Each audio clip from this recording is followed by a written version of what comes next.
నాయకులు వచ్చినప్పుడు కూడా కూడుతుంది సిద్ధంగా ఉండమని చెప్పాలి.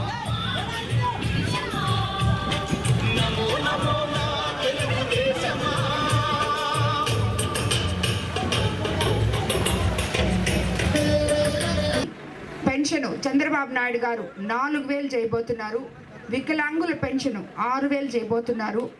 ఈ అన్ని పెన్షన్లు మీరు ఇంతకు ముందు అయితే మాకు ఇంటికి వచ్చేవి, ఇప్పుడు రావేమో అని అనుకోబాకండి. అది ఒత్తి అపోహ మాత్రమే. వాలంటరీ వ్యవస్థ తెలుగుదేశం ప్రభుత్వంలో కూడా కొనసాగించబోతున్నారు. అవి మీ ఇంటి దగ్గరికే వచ్చి చేరుతాయి. ఇది వరకు వాలంటీర్లకు 5,000 ఇస్తుంటే మనం అదనంగా ఇంకో 5,000 పెంచిస్తున్నాము. కాబట్టి వాళ్ళు ఇంకా మీకు ఎన్నో సాయాలు చేస్తారు, ఎంతో ఉపయోగపడతారు. కాబట్టి ఆ వ్యవస్థ అలాగే కొనసాగుతుంది చంద్రబాబు నాయుడు గారు అధికారంలోకి వచ్చినా కూడా. అదేవిధంగా రైతుకి పెట్టుబడి కింద 20,000 ఇవ్వబోతున్నారు. నిరుద్యోగ యువతికి నెలకి 3,000 రూపాయలు, 20 లక్షల జాబ్స్. ఆయన ముఖ్యమంత్రి గారు అయినాక చంద్రబాబు నాయుడు గారు మెగా డిఎస్సి మీద సంతకం పెట్టబోతున్నారు. ఇవన్నీ యువకులకి పనికొస్తాయి. కాబట్టి ఇలాంటివి ఎన్నో. మనకి కరెంట్ ఛార్జీలు అస్సలు పెరగవు, ఇసుక ఫ్రీగా ఇస్తారు.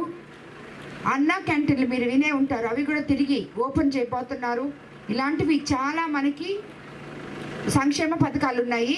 అదేవిధంగా మీకు అందరికీ తెలుసు, గత 5 సంవత్సరాల్లో మన రోడ్లలో కానీ ఒక్క డ్రైనేజ్ కానీ ఏది లేకుండా ఉండింది.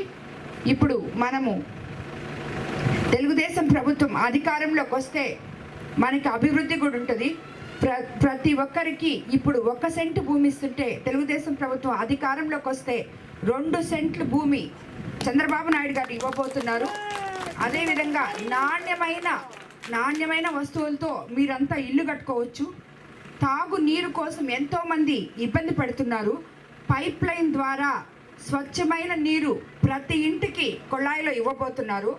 కాబట్టి ఇవన్నీ మీ మనసులో పెట్టుకొని ఓటు వేసి తెలుగుదేశం ప్రభుత్వాన్ని తిరిగి అధికారంలోకి తెచ్చుకోవాలని మిమ్మల్ని అందరినీ కోరుకుంటున్నాను.